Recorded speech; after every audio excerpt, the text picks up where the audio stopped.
আসসালামু আলাইকুম রহমতুল্লাহি ওয়া বারাকাতুহু। সকলকে উম্মুল কোরআন ক্যাডের মাদ্রাসা থেকে জানাই আন্তরিক শুভেচ্ছা ও মোবারকবাদ। আবার নতুন একটি ভিডিও নিয়ে আপনাদের সামনে হাজির হলাম।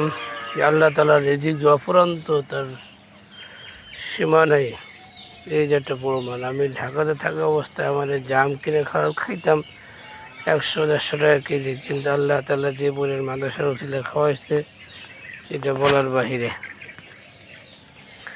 একটা গাছের জাম আমি একা পরিবার সহ খেয়ে শেষ করতে পারি না। পাশে যে একটা গাছ আছে, এটা তো আল্লাহ তাআলা মানে এত পরিমাণ ধরছে যে শুধু পাখিতেই খাইছে, গাছে ওঠার কোনো সুযোগ নেই।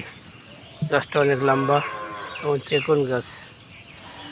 আর এই যা দেখতে পাচ্ছেন কাঠবেল, আমার বাদাম ছিল ছাদে, বাদাম রোদ দেওয়া ছিল, সে কাঠবেলি খুব সুন্দর করে কুটকুট কুটকুট করে বাদাম খাইতেছে।